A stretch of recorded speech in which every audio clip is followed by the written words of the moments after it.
वंदे मातरम संघातर्फे मागी गणेश जयंतीनिमित्त 1 फेब्रुवारी ते 7 फेब्रुवारी ह्या कालावधीत सांस्कृतिक जडणघडण अधिक सक्षम होण्यासाठी भारतीय जनता पार्टीचे लोकप्रिय व्यक्तिमत्व आणि नेते संदीप लेले यांच्या नेतृत्वाखाली आणि मार्गदर्शनाखाली ठाण्यात विविध सांस्कृतिक कार्यक्रमाचे आयोजन करण्यात आले आहे। या उत्सवात गणेश तत्व आणि पुराण ह्या विषयात दाकू सोमण यांचे व्याख्यान, गायत्री बहुतुले यांचे श्री गणेश कथक, सुप्रसिद्ध कलाकार अशोक बागवे, संतोष राणे, प्रज्ञा पंडित आणि मनीष पंडित आणि गायक शुभम धनगाव यांचा हृदयी वसंत फुलताना साहित्य, संगीत आणि सिनेमा यांचा संगम असलेला कार्यक्रम डॉक्टर अभिजित फडणीस यांचे धर्मो रक्षित या विषयावर व्याख्यान, डॉक्टर विमल जैन यांचे पूर्ण विकासातील संभाव्य धोके आणि घ्यायची काळजी या विषयावर व्याख्यान, तसेच समीर लिमये यांचे दासबोधाचे निरूपण आयोजित करण्यात आले आहे। विविध विषयावरील प्रबोधन, नृत्य, संगीत आणि साहित्य ह्या सगळ्यांचे एकत्रित दर्शन ठाणेकर नागरिकांसाठी खास पर्वणी ठरणार आहे। या कार्यक्रमाचा लाभ घेण्यासाठी नागरिकांनी मोठ्या संख्येने उपस्थित राहावे असे आवाहन वंदे मातरम संघाच्या संयोजकांनी केले आहे।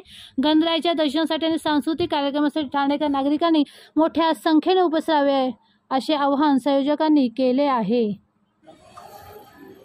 काही वर्षी आमची संस्था वंदे मातरम संघ या माध्यमातून सर्व कार्यकर्त्यांच्या उत्साहाने 7 दिवसाचा मागी गणेश जयंती उत्सव आम्ही करतो आहे।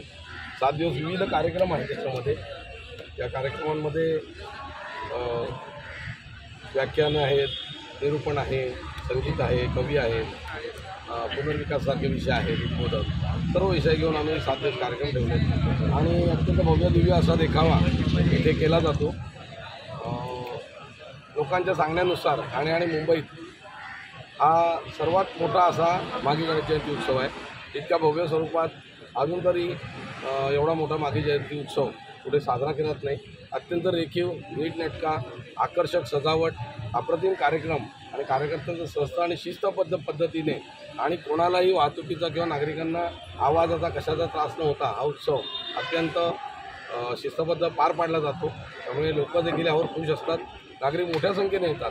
1 फेब्रुवारीपासून 7 फेब्रुवारीपर्यंत हा उत्सव साजरा होणार आहे आणि यावेळेला आम्ही दरवर्षी वेगळी सजावट आणि वेगळी एक संकल्पना राबवतो। आम्ही गेल्यावेळी प्राचीन मंदिर होतं, कोकणातलं अप्रतिम मंदिर होतं, हे बघत असाल तुम्ही। गेल्यावेळी असं मंदिर केलेलं होतं, हे खाली दाखवलं आहे। त्याच्या आधी आपण एक इंटिरियर केलं होतं प्राचीन मंदिराचं काळ्या दगडामध्ये।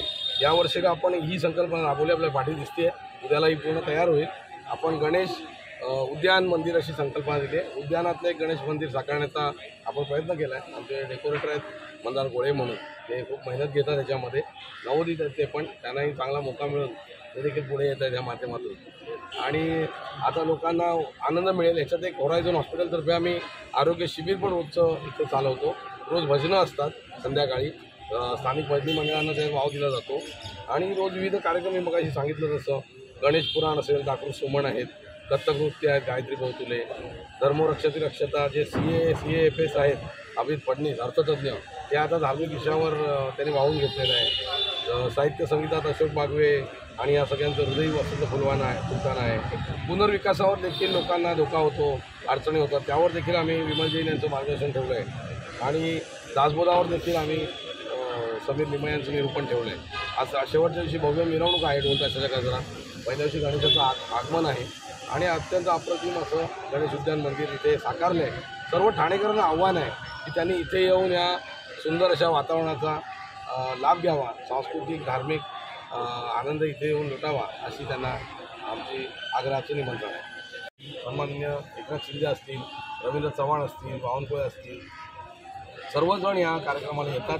याही वर्षी सर्वांना आम्ही निमंत्रित केलेलं आहे आणि बहुतांश लोक, तावडे साहेब असतील, आशिष शेलार, सर्व लोक, स्थानिक आमदार आहेत, केळकर आहेत, संजयजी, निरंजन डावकर आहेत, प्रताप सरनाईक आहेत, आपले खासदार आहेत मस्के, सर्व माजी खासदार राजन विचारे, इथे काय आम्ही कोणाला हा नाही कोणा असं काही नाही। हे आपण सर्व एक समाजाचे घटक आहोत आणि एक निवडणूक नाही, ते सर्व कोणी, विक्रांत चव्हाणला पण मी प्रेमाने बोलावतो, माझा मित्र आहे तो, सर्व आपण इथे येतात। नजीब मुल्लाला पण बोलावतो आहे, सगळे आपले मित्र आहेत, सर्व धार्मिक आहेत, गणपतीच्या चरणी सर्व लीन झाले, तर ह्याहून दुसरं कुठली चांगली गोष्ट असेल। त्यामुळे प्रत्येकाला इथे आम्ही बोलावणार आहोत आणि सर्वजण ते येणार आहेत। No emulsion, no pollution, only गणेशन, ही आमची टॅगलाईन आहे। या आधारावर आम्ही काम करतो।